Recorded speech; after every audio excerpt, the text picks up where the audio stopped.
नमस्कार मंडळी, कशा आहात सगळे? आशा करते स्वस्त असाल, मस्त असाल. मी वर्षा तुम्हाला सर्वांचं आणखीन एका नवीन ब्लॉगमध्ये खूप खूप मनापासून स्वागत घेत आहे. तर हे 5-6 दिवस इतकं म्हणजे कामाचा स्ट्रेस होता. मी व्हिडिओ बनवून ठेवला आहे, पण मला एडिटच करायला टाइम भेटला नाही. कारण की कधी कधी असं होतं ना, एका कामामागून दुसरं काम लगेच येतं. त्याच्यामुळं आणि मोबाईलचं शूटिंग वगैरे खूप सारे आता यूट्यूबर असतात ना, त्यांना माहीत असतं की शूटिंग करून एडिटिंग करायला खूप वेळ लागतो. पण कधी कधी काय होतं, मी शूटिंग करून ठेवते आणि एडिटिंग करून नंतर व्हिडिओ टाकते. तर आता गुढीपाडव्याच्या अगोदर आमच्या इकडं ना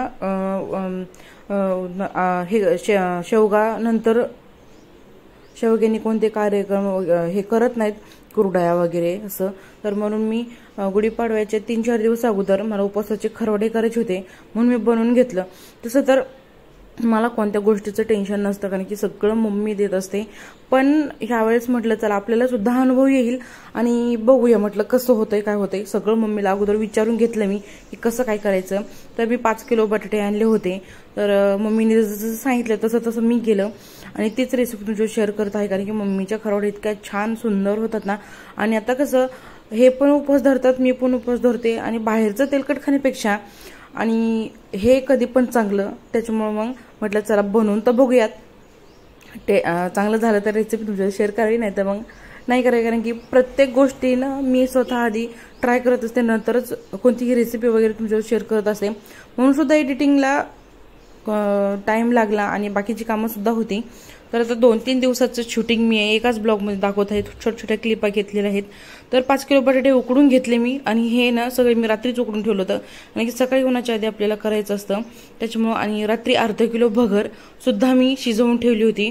अर्धा किलो शाबू किंवा 1 किलो पाऊण किलो तुम्ही टाकू शकता, पण मिनिमम तुम्ही अर्धा किलो शाबू मी रात्री भिजत घातला होता. बटाट्यावरचे साल काढून तुम्ही या ठिकाणी आता पुरणाच्या चाळणीने सुद्धा मॅश करू शकता, किंवा मग मी किसणी होती माझ्याकडे मोठी, त्याने मी बटाटे सगळे किसून घेतले.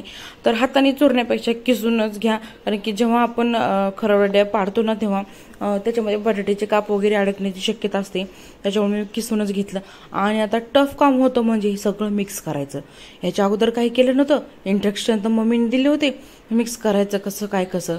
स्वामीचं नामस्मरण करत करत मी सगळी प्रोसेस केली आणि स्वामीच्या कृपेने खरवड्या सुद्धा एकदम मस्त झाल्या होत्या.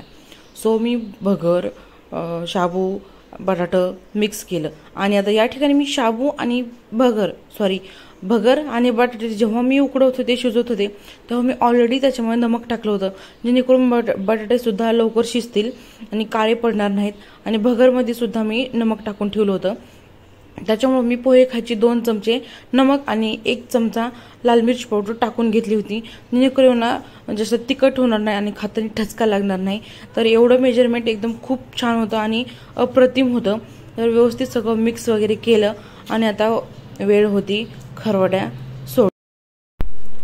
सो खाली गेले. कागद व्यवस्थित अंतरला, दगड वगैरे छान ठेवली, कारण वारा वगैरे आलं तर उडून जाऊ नये म्हणून. आणि एक मी ट्रिक या ठिकाणी फॉलो केली होती, कारण की मी एकटीच होते शेवग्यामध्ये घास भरायला आणि पिळायला सुद्धा. कॅमेरामॅन आपल्या खूप छान पद्धतीने काम केलेलं आहे, ते म्हणजे आरोहीनं खूप छान पद्धतीने सगळे व्हिडिओ शूट केलेले आहेत तिने. आणि मी स्टँड वगैरे लावण्यापेक्षा म्हटलं आरोही तू शूट करतेस का, तर तिने बघा तुम्ही उत्तम छान मस्तपैकी व्हिडिओ शूट केला होता. हा पण तो पण मस्तपैकी खरवड्या पाडून घेतल्या, मी वाळून घेतल्या.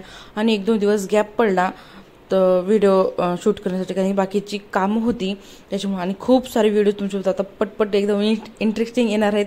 ते कशासाठी, ते मी 2-3 दिवस बिझी कशामुळे होते ते सगळं तुम्हाला नंतरच्या व्हिडिओमध्ये बघायला भेटेल. त्याच्यामुळं व्हिडिओला स्किप कुठेही करू नका आणि लाईक करा, शेअर करा आणि सबस्क्राईब करून ठेवा व्हिडिओला, जेणेकरून तुम्हाला सगळे व्हिडिओ नंतर बघायला भेटतील.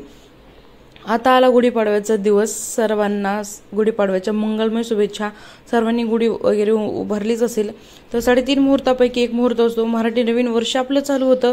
आणि आता बऱ्याच जणांना माहीत नसेल की गुढीपाडव्याच्या दुसऱ्या दिवशीपासून गुप्त नवरात्री सुरू होते. तर गुप्त नवरात्री आपली नवरात्री जर सेलिब्रेट करतो तशी सेलिब्रेट करायची असते. काही ठिकाणी करतात. दुर्गाष्टमी पाठ करायचं असेल तर तुम्ही करू शकता वगैरे. खूप साऱ्या व्हिडिओज तुम्हाला बघायला भेटतील त्याच्याबद्दल.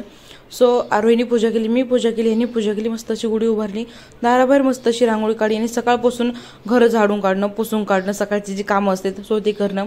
8:30 पर्यंत गुढी उभारून झाली की आम्ही गेलो माझ्या नंदबाईकडे. आता सगळ्यांना बऱ्याच व्हिडिओमध्ये तुझी फॅमिली दाखव, तुझी होम टूर दाखव.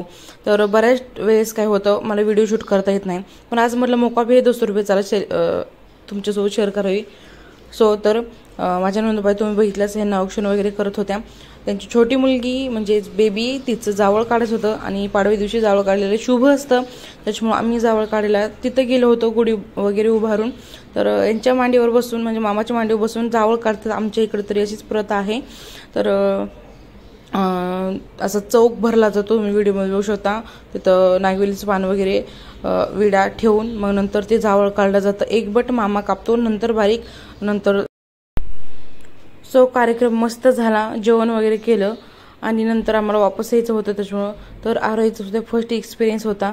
तर बेबीसुद्धा थोडीशी रडत होती, कारण की तिला सगळं नवीन नवीनच वाटत होतं.